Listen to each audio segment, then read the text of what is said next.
Bonsoir, bienvenue dans ce nouveau numéro de 85 Chrono Agenda. Comme tous les jeudis, on se retrouve pour vous présenter les principaux rendez-vous sportifs du week-end. Le plateau est bien rempli ce soir. À mes côtés, comme chaque jeudi, Alexandre Lenaud. Bonsoir Alexandre. Bonsoir Aurélien. Donc, pour présenter justement ces rendez-vous sportifs, on accueille également Fabrice Guyon. Bonsoir Fabrice. Bonsoir Aurélien. Notre expert voile, donc pour parler de toute l'actu voile, on va aller au Sable d'Olonne, en Afrique du Sud, dans l'Atlantique, un peu partout.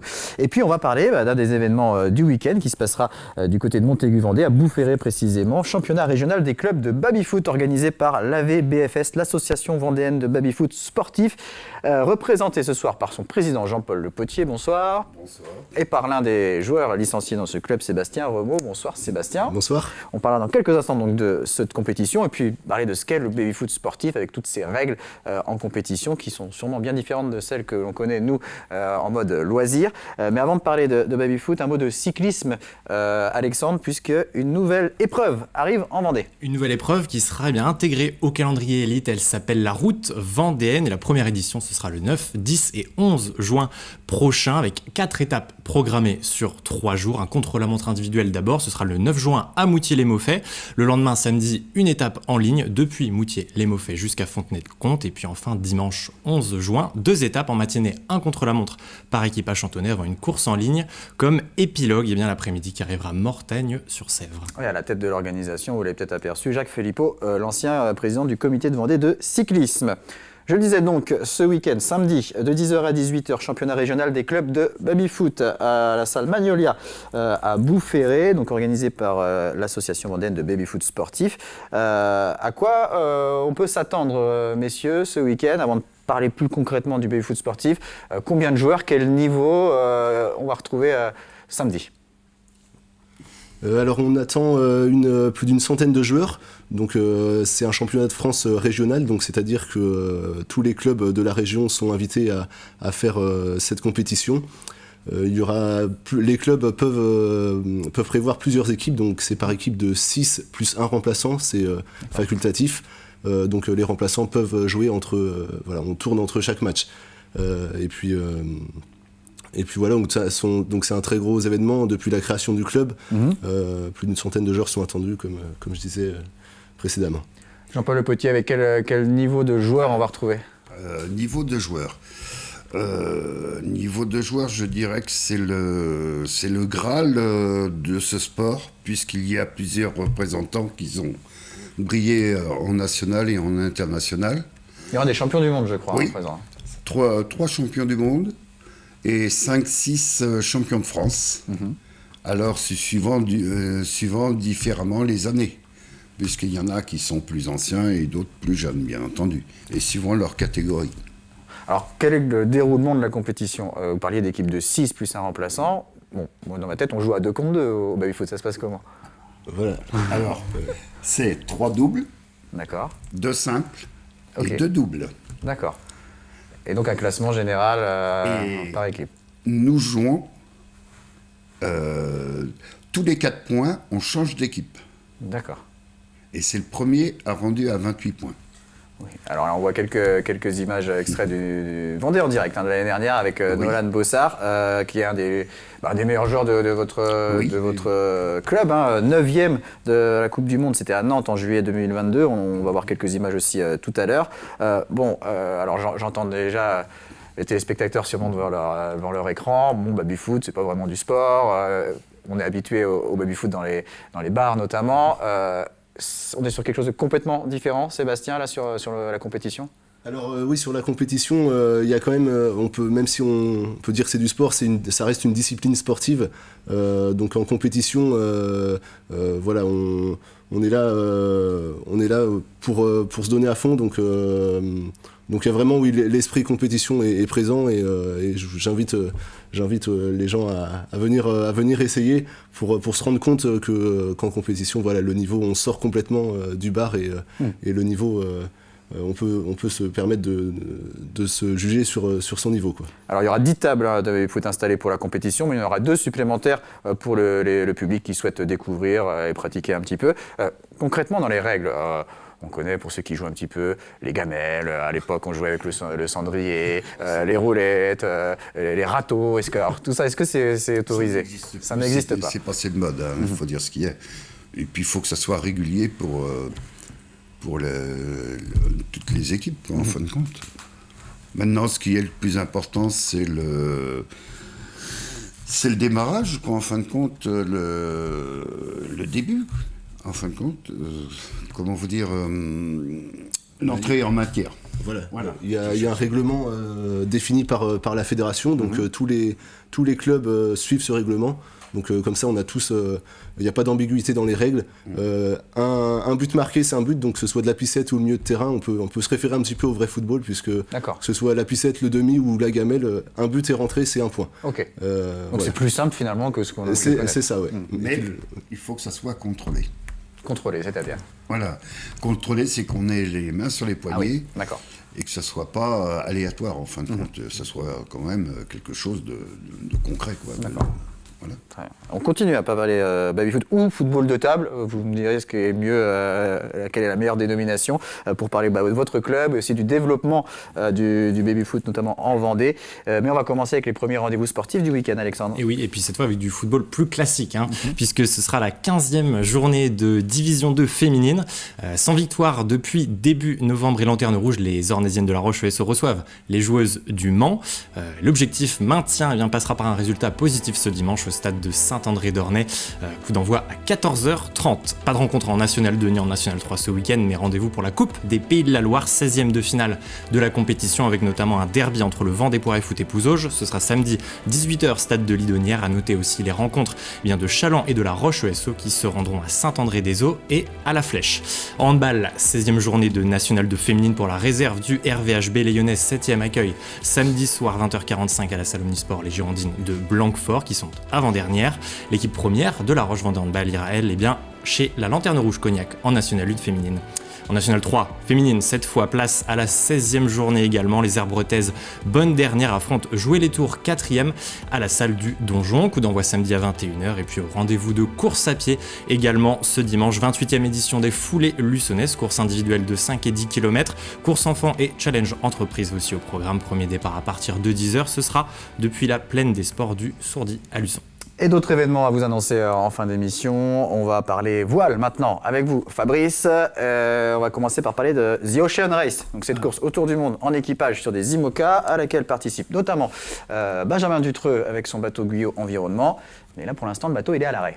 Alors effectivement, avant de parler de Benjamin, on va revenir sur cette Ocean Race, comme vous l'avez dit Aurélien, tour du monde en équipage avec escale.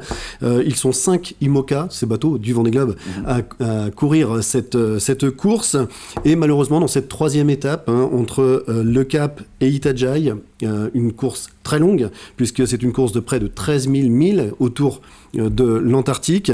Et bien malheureusement, Guyot Environnement, le bateau de Benjamin Dutreux, qui a rencontré une avarie structurelle, vraiment là c'est la coque, une avarie de coque qui les a obligés, après 600 milles seulement de course, à faire demi-tour vers le Cap. Je pense qu'ils ont très bien fait, puisque effectivement l'avarie est structurelle et mettait en péril le bateau. Et d'ailleurs on va je crois écouter Benjamin nous en dire quelques mots. C'est une décision difficile à prendre, mais finalement qui a été assez réaliste en fait. On n'a pas eu beaucoup de choix, tout simplement parce que si on part dans 8-10 jours d'ici, on arrivera, et qu'on passe par le sud, on n'arrivera probablement pas à temps pour l'étape suivante. Et donc après on fout en l'air les 60% de course qui va rester après ça. Donc voilà. Si on fait le comparatif entre 20% de la course sur l'étape du Sud et 60% de course qui reste, le choix a été vite fait. Donc l'objectif c'est vraiment de se remettre l'équipe et le bateau à 100% pour être présent pour le départ à Itajaï. Toujours très positif, Benjamin, c'est vrai, toujours très optimiste. Alors effectivement, le bateau, donc 8 à 10 jours de travaux au Cap. Ils vont ensuite reprendre la mer, traverser l'Atlantique pour se rendre au Brésil, à Itajaï, d'où partira la 4e étape, le 23 avril. Bien sûr, je pense qu'ils auraient vraiment aimé réaliser cette étape, mais on leur souhaite bon vent pour la suite et pour la suite de cette Ocean Race. Alors on parle de la Golden Globe Race, il reste très peu de concurrents encore en course, et c'est toujours donc, la Sud-Africaine Kirsten Neuschafer qui est en tête. Alors effectivement, une belle performance de la Sud-Africaine dans cette course-là, pour le coup, autour du monde, en solitaire, sans escale, à l'ancienne. Cette course qui est partie le 4 septembre des Sables d'Olonne. On en est au 186e jour de course, ils étaient 16 au départ, ils sont 4 encore en course au classement officiel. Certains continuent la course malgré des escales, on appelle ça le classement Chichester, mais en tout cas dans le classement officiel, ils sont 4 et la course est menée actuellement par Kirsten Neuschafer. En deuxième place, un petit clin d'œil aussi à Bilash Tomi qui était déjà présent en 2018, qui avait malheureusement perdu son bateau, qui est revenu et qui fait une très belle course. Un petit clin d'œil aussi quand même au 4e, puisque Yann Herbert, lui, est toujours dans le Pacifique. 4000 milles de retard sur Kirsten. Donc Kirsten est attendue dans une quarantaine de jours au Sables d'Olonne. Donc elle aura un temps globalement entre 225 et 230 jours de course. Je rappelle que Jean-Luc Van Den Ede, le skipper sablé, avait bouclé ce Tour du Monde en 2019 après 211 jours de course.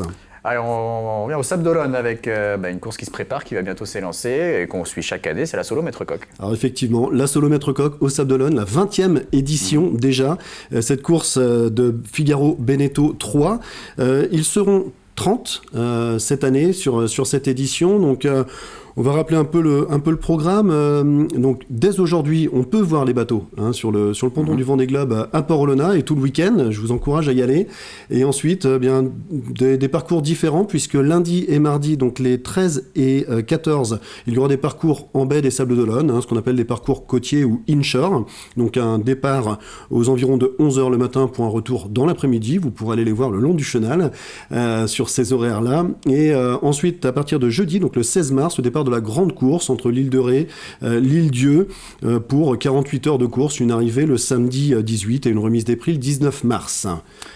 Très bien, on parle Vendée Globe, donc il y a le Vendée Globe 2024 qui va se profiler, mais on parle déjà du Vendée Globe 2028 puisque l'affaire Clarisse Kremer a fait couler beaucoup d'encre sur le règlement qui n'était pas adapté à la maternité des skippeuses. Il y a eu une première annonce de fait par Alain Leboeuf, le président de la SEM Vendée. Alors effectivement, Alain Leboeuf qui par un tweet a annoncé suite à une participation à un atelier IPCS, donc qui signifie Impulsion politique et coordination stratégique, qui était dédié au sport féminin, et bien Alain Leboeuf qui a annoncé la création de ce comité de réflexion présidé par Patricia Brochard, la co-dirigeante de Sodebo, vraiment sur la thématique du Vendée Globe 2028 et comment on peut intégrer justement ces éléments liés notamment à la maternité dans le règlement du Vendée Globe 2028. Bien sûr, pas de remise en cause du règlement 2024, il est écrit.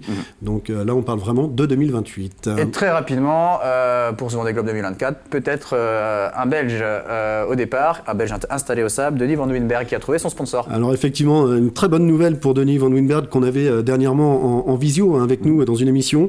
Denis qui a trouvé un sponsor jusqu'au Vendée Globe, donc c'est le groupe Dietern Group. Très heureux pour Denis qui va pouvoir participer à tout le programme IMOCA jusqu'au Vendée Globe. Espérons qu'il puisse prendre le départ et terminer, car je crois qu'il sera le premier Belge du coup à boucler un Vendée Globe. S'il le boucle, bien sûr. Merci beaucoup Fabrice. On revient au baby-foot avec nos invités, au football de table, avec nos invités donc de l'association vendéenne de baby-foot sportif, championnat régional des clubs samedi de 10h à 18h à la salle Magnolia à Boufféré. Comment a évolué votre club? Alors vous étiez le seul club vendéen jusqu'il y a peu, mais avant de parler des autres, vous, le vôtre, comment il a évolué depuis sa création? Il a évolué grâce à notamment Nolan Bossard, puisque c'est un peu notre fer de lance. Qu'on va voir d'ailleurs sur quelques images de la Coupe du Monde 2022 à Nantes. Ouais. Voilà. Et grâce à lui, il nous a permis de monter notre niveau compétition. Et puis après, ces niveaux structurels, tout ce qui est l'administratif et autres, qui nous a permis d'avoir une stabilité. Vous, Sébastien, comment ça se passe individuellement en termes de compétition, de résultats? À quoi ressemble votre parcours et on va dire une saison de joueur de baby-foot? Moi déjà ça fait 11 ans que je suis au club, j'étais le premier licencié du club. Alors il y a des périodes, il y a des saisons ça se passe mieux, d'autres ça se passe moins bien, c'est suivant aussi notre temps, le temps qu'on passe individuellement, puisque c'est de l'entraînement quotidien, 1 heure par jour à refaire ses gammes, tous les jours à refaire ses gammes. Donc voilà, il y a toujours des périodes où on a plus ou moins de temps et les résultats dépendent des entraînements. Alors vous, quels sont vos objectifs dans la saison, les grands rendez-vous, on va dire ? Voilà, moi j'aime beaucoup les championnats par équipe, comme là par équipe de 6 ou 7. Je trouve ça rapporte encore plus une cohésion, ça sort un peu du binôme ou du simple. Voilà, donc j'aime bien cette ambiance de compétition, donc j'espère avoir avec l'équipe des bons résultats pour ce championnat samedi. Alors on ne l'a pas dit, vous ne le savez peut-être pas, mais les joueurs de baby-foot, on les appelle les bafistes. Voilà, un mot qu'on a appris ce soir. Jean-Paul Le Potier, je le disais, vous n'êtes plus le seul club vendéen depuis peu, puisque jusqu'à l'été 2022, en gros, il n'y avait que vous. Mais ça y est, c'est en train de se développer dans différents endroits. Petit à petit.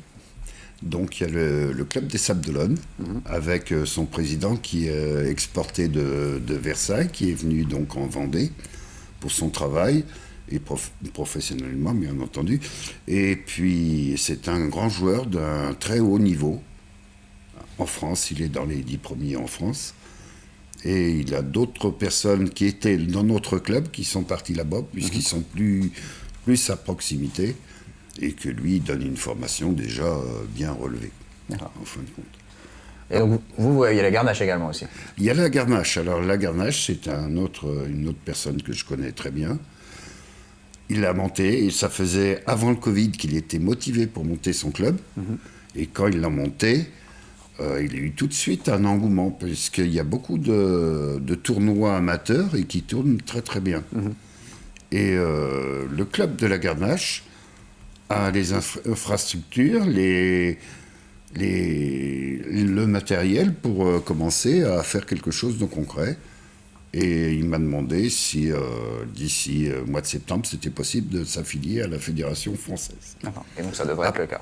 Après, moi je vais aller là-bas pour lui donner des conseils et en plus faire des formations de comment vraiment jouer au football de table et non au baby-foot. Football de table, voilà. Donc on va plutôt dire football de table. Et donc en effet, vous êtes référent pour le développement des clubs au niveau de la Ligue. Donc vous travaillez pour que les clubs se créent et se développent un peu partout. On va terminer cette émission avec les autres rendez-vous sportifs du week-end. Alexandre. Et avec un déplacement à suivre, celui de la Roche Vendée Basket du côté de la Bretagne. 16e journée de Ligue féminine pour les Tigresses face à Landerneau. Ce sera samedi soir. 3 points d'écart entre les deux formations et réaction attendue pour les joueuses de Manu Baudy après 5 revers de rang. On jouera en Vendée cette fois sur les parquets de National 1 masculine, toujours en basket, avec l'ouverture de cette deuxième phase du championnat à domicile pour Chaland. Réception d'Andrézieux-Boutéon vendredi soir à Michel Vrignot. À noter que le match des Sables Vendée Basket initialement prévu demain face à Pont-de-Chéruy est lui reporté à une date ultérieure. 2 échelons en dessous, on disputera ce samedi la 20e journée de National 3 masculine. Derby vendéen au menu entre l'entente Les Sables-la-Roche et Saint-Georges-Montaigu. Salertaine jouera Montfort. Chaland-Riavy accueille Rezé. Puis Chambretot aura rendez-vous du côté de Saint-Laurent de la Plaine. En National 3 féminine, 3 affiches au programme dimanche après-midi à 15h30. Derby à suivre entre le Smash et Rievy.